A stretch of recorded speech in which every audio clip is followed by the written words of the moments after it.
Assalamualaikum warahmatullahi wabarakatuh. Bismillahirrahmanirrahim. Innal hamdalillah nahmaduhu wa nasta'inu wa nastaghfiruh wa na'udzu billahi min shururi anfusina wa min sayyiati a'malina. May yahdihillahu fala mudilla lahu wa may yudlil fala hadiya lahu. Wa asyhadu an la ilaha illallah wahdahu la syarika lahu wa asyhadu anna Muhammadan abduhu wa rasuluh. Allahumma shalli ala sayyidina Muhammad wa ala ali sayyidina Muhammad. Qala Allah Ta'ala: Ya ayyuhalladzina amanu taqullaha haqqa tuqatih wa la tamutunna illa wa antum muslimun. Wa qala Allah Ta'ala: Ya ayyuhalladzina amanu kutiba alaikumus siyamu kama kutiba alal ladzina min qablikum la'allakum tattaqun. Pertama sekali saya ingin mengucapkan terima kasih kepada Muhim Mesir kerana sudi memberi peluang kepada saya untuk berkongsi pada sesi podcast yang ke-11 ini. Sidang pendengar yang dirahmati Allah, sedar tidak sedar, hari ini sudah masuk Ramadan yang ke-24. Berbaki beberapa hari lagi sebelum Ramadan pergi meninggalkan kita. Kita kena muhasabah diri kita baliklah sepanjang Ramadan kita yang berlalu ni. Adakah kita isi Ramadan kita dengan ibadah atau sebaliknya? InsyaAllah hari ini saya akan berbicara tentang, atau saya ingin berkongsi tentang Ramadan, bulan didikan menjauhi maksiat. Sidang pendengar yang dirahmati Allah sekalian, sebelum kita pergi lebih mendalam, suka untuk saya berkongsi apa yang dimaksudkan dengan puasa. Adakah sekadar puasa ini adalah sekadar menahan diri dari lapar dan dahaga, dari terbit fajar sehingga terbenam matahari? Adakah itu saja yang kita dapat faham daripada maksud puasa? InsyaAllah saya akan kongsikan. Dalam satu hadis yang diriwayatkan oleh Abu Hurairah radhiyallahu anhu, Nabi SAW bersabda, Laisa siyamu minal akli wasyarabi. Maksudnya, puasa bukanlah hanya semata-mata menahan diri dari makan dan minum sahaja. Innamas siyamu minal lagwi warrafathi. Akan tetapi puasa adalah dengan menahan diri dari perkataan yang melalaikan dan lucah. Sidang pendengar yang dirahmati Allah sekalian, kenapa saya kongsikan hadis ini? Ini kerana mungkin sebahagian orang daripada kita terlepas pandang.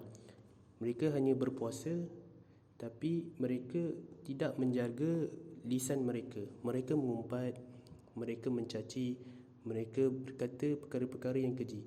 Ini sebenarnya perkara yang boleh menyebabkan kita hilang pahala puasa. Padahal kita sebagai seorang berpuasa, kita kena jaga dua perkara ini. Kita kena memelihara dua perkara ini. Yang pertama adalah memelihara daripada batalnya puasa. Yang ini kita sedia maklum, semua orang buat. Dia jagalah daripada melakukan perkara-perkara yang batalkan puasa kan. Tapi yang kedua ni mungkin ramai orang dia terlepas pandang, iaitu memelihara daripada batalnya pahala puasa.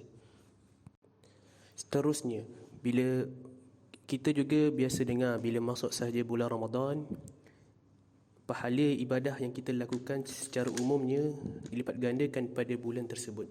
Dalam satu hadis riwayat Abu Hurairah radhiyallahu anhu dalam Sahih Muslim, kullu amali ibni Adam yudha'af al-hasanatu bi ashri amsalha illa 700 di'fin. Maksudnya, setiap amal anak Adam dilipat gandakan pahalanya. Satu amal kebaikan dia beri pahala 10 sehingga 700 kali ganda. Persoalan, macam mana pula kalau kita melakukan maksiat pada bulan Ramadan? Adakah ia dilipat gandakan? Para ulama menjawab persoalan ini. Mereka mengatakan dosa juga dilipat gandakan jika dilakukan pada bulan yang mulia ini, iaitu bulan Ramadan. Dalam surah Al-Hajj ayat yang ke-25, Bismillahirrahmanirrahim, wa man yurid fihi bi ilhadin bi zulmi nuzighu min adabin alim. Maksudnya, dan sesiapa sahaja yang melakukan kejahatan secara zalim di dalamnya, iaitu Masjid Haram, niscaya akan kami rasakan kepadanya sisaan yang pedih. Syekh Muhammad bin Salih Al-Utsaimin, beliau mengatakan, Allah tidak mengatakan kami akan melipat gandakan dosa pada ayat ini, tapi Allah mengatakan yang kami akan mengazab untuknya dengan azab yang pedih. Apa yang cuba disampaikan dalam ayat ni? Sidang pendengar dan remaja Allah sekalian, satu kemaksiatan tetap akan dibalas dengan satu dosa. Tetapi jika maksiat yang dilakukan di Masjid Haram, maka satu dosa ini sangat berat dan hukuman dia sangatlah pedih. Tak sama dengan dosa maksiat yang sama jika dilakukan di tempat lain. Ayat yang baru sahaja saya bacakan tadi, iaitu ayat di dalam surah Al-Hajj, ayat yang ke-25. Ayat ini menunjukkan bahawa tempat atau waktu yang memiliki keistimewaan di sisi Allah. Jika maksiat yang kita lakukan pada tempat atau waktu tersebut, dosa akan dilipat gandakan dan akan diazab dengan azab yang pedih. Sebab tu bila masuk saja bulan Ramadan, kita kena hati-hati.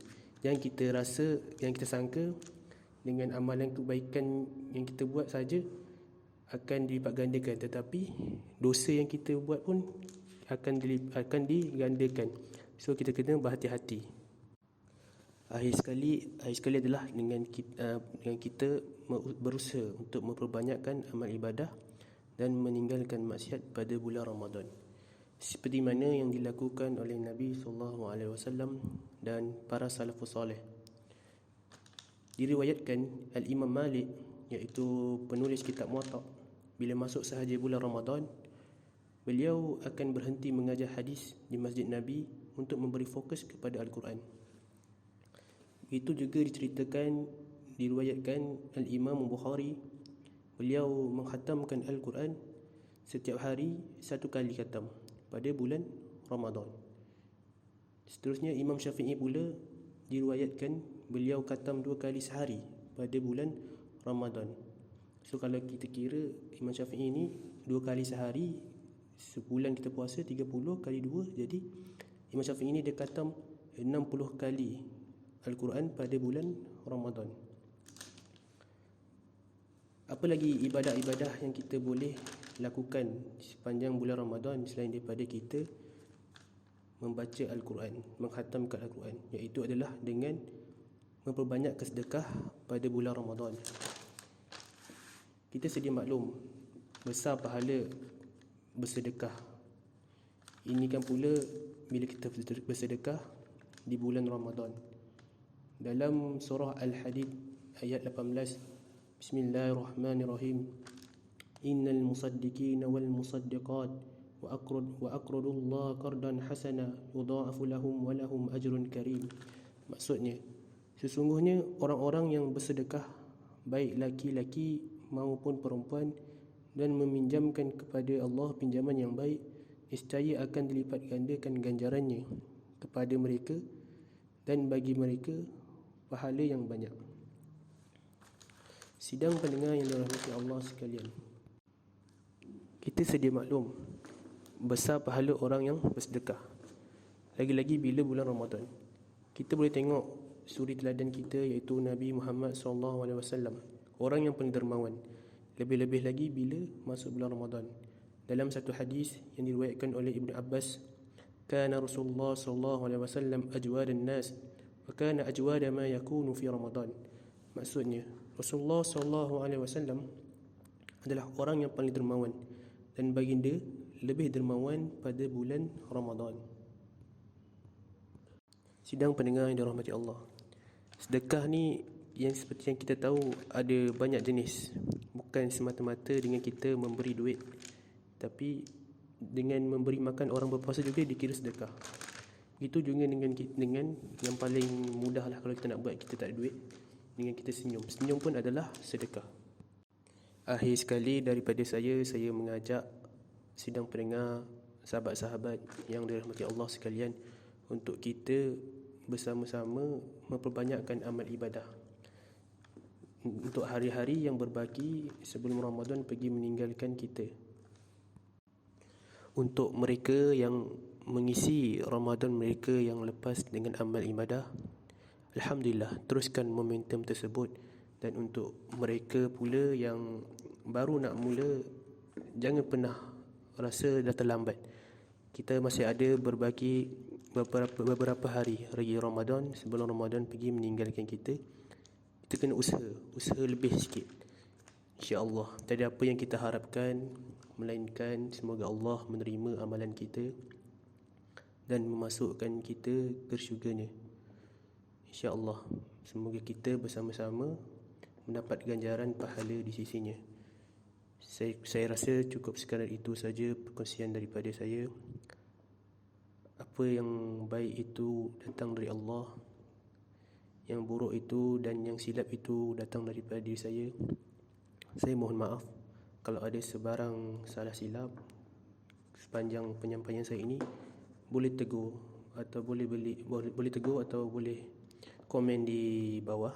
InsyaAllah saya akan betulkan dan saya akan buat lebih baik.